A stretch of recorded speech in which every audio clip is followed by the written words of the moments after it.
gonna come over the top, this way, right behind that to hit. But I'm gonna do it from...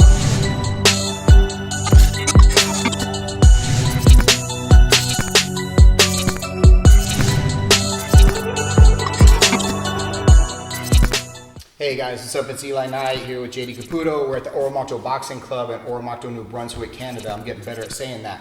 And we were talking about some different boxing mechanics. We were talking about just some fundamentals of boxing, but leading into the clinch range and looking at how, me trying to help provide a grappler's perspective to some of this stuff in the clinch range is maybe going to be helpful. So anyway, we were talking about some different combinations that we like, some different strikes we like to throw, some different clinch concepts. And JD has some details about the overhand right, and we're going to kind of look at that because overhand right can set up a lot of really good entries, guys. So what do you got? So a few pretty critical components of boxing. Boxing doesn't actually have a lot of techniques in it, but it does have a lot of way to apply those techniques. So it's kind of your cupcake, decorate it however you want to.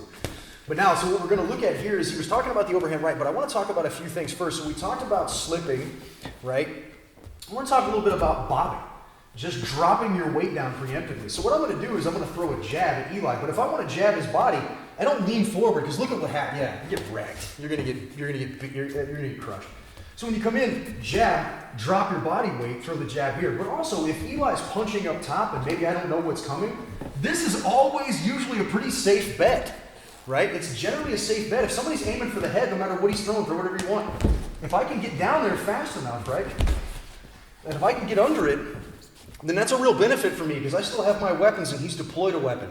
Okay, so now we're going to talk a little bit about something that was just changing levels, right? Super dangerous. So if I come up top, again, good jab mechanics. We covered that in a previous video. So I jab, drop my body, jab, jab.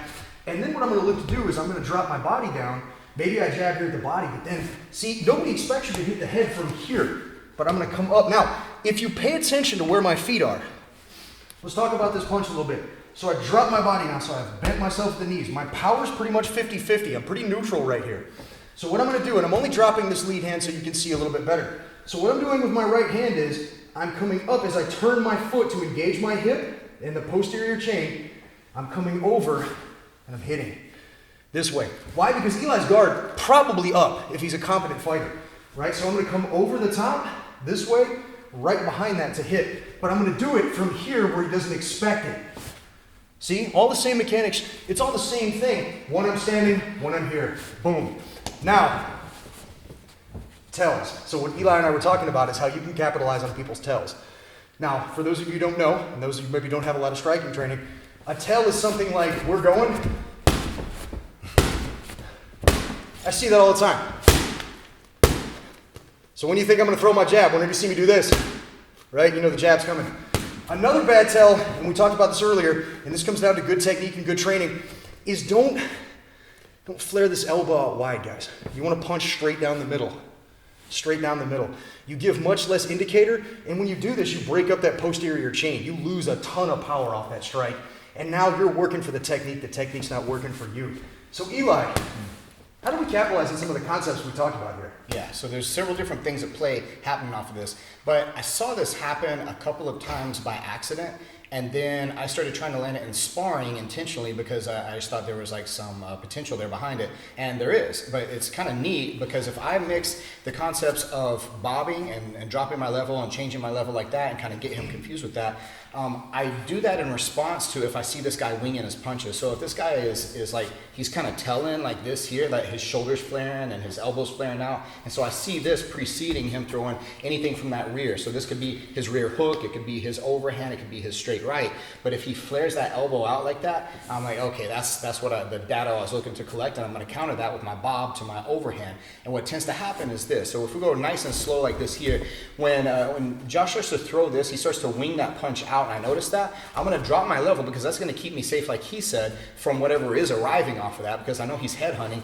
and so I'm going to drop my level here like this. At the same time, so that I'm clear of that, this hand is going to turn into my overhand right. Now, best case scenario, I think, would be is if I drop, in accordance to that, I see that shoulder flare, I drop, I hit, boom, right on the chin, knocks him out, and we're done.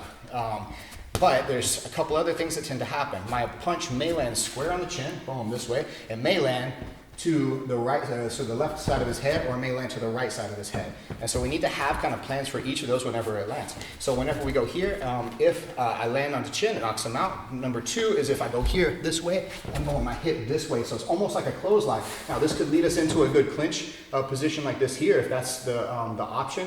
If this is more of an MMA type setting, and I can start clinching this up for like a standing head and arm, and then look to make that work into my takedown for me, or look to crack him down into like maybe a referee's position on the ground, then that's also a really good setup too. So again, in this case here, he flares that. I throw and I land to this side over here, and then I'm going to go into the standing clinch and maybe look for a takedown or to keep it there and strike.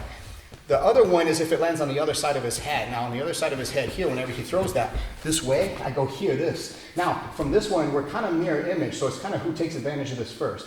So a couple things that I can look to do, I'm going to wing this one back like this, and I want to kind of reinforce it. Now if this is a Muay Thai type situation, then fantastic, because this is a great position for knees. I may just do this to break his posture, come back and be able to throw here and get back into striking range. Or I may be able to do something more as far as like standing clinch range goes, which is come through here and then wrap his head up. So this makes for a nice clinch too, and you can actually kind of get away with this for just like a hot second in boxing before the referee splits you up, because this is very dangerous.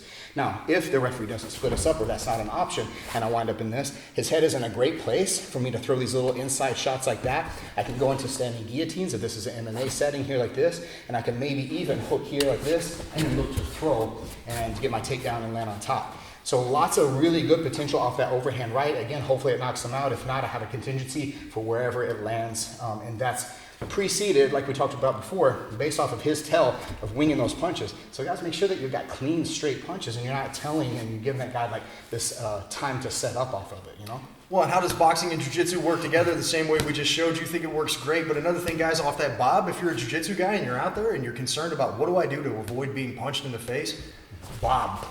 Yeah. This is a great defense. Even a lot of times, guys, if it's a new boxer, like I'll come in and I'll just bob my weight down every now and again. You know, I'll change my angles, but I'll just keep bobbing my head down because it's so hard to hit. And anybody who's out there who's experienced that can tell you, you wind up whiffing a lot of punches and losing a lot of energy if that guy's really evasive. Yeah. So if you're a jiu-jitsu guy out there, add that to your game. Maybe you don't want to strike, but drop your body down. That's a boxing mechanic that can really help you. And wrestling mechanic. Any of those level changes like that, it's going to help your grappling it's going to help your grappling improve your striking improve your grappling, because maybe from here it's not just a matter of me like bobbing to be able to miss the punch or set the punch or set up my overhand, but maybe I want to get him one time, boom, he sees that, and now he's expecting that overhand, and so next time I go, he's expecting the overhand, he guards up on the high line, and then I shoot instead. Right. So there's lots of different things you can make work off that level change, including the bob. Yeah, absolutely, and I really want to hit that like super hard one more time, man. Like that, there's this idea that these things can come together, but again, like if you're in the striking scenario, like if you're a boxer, I see a lot of this where boxers, so I get rocked or whatever, for whatever reason, I decide I'm going to clinch up, right? We just kind of hold here and we give up the fight. You know, you see this a lot. You know, we're like, you know, like we're knocking on a door. You know, occasionally we try to get him in the side of the head. But what if I could manipulate that posture? Like if I get in here and we're locked up, like what if I could force him out here, you know what I mean? And I can start hitting the body and I can capitalize on those angles and I can capitalize on that because I'm active inside of that clinch. I'm not just lazily letting it happen. Yeah, so blending ranges, guys, is what it's all about.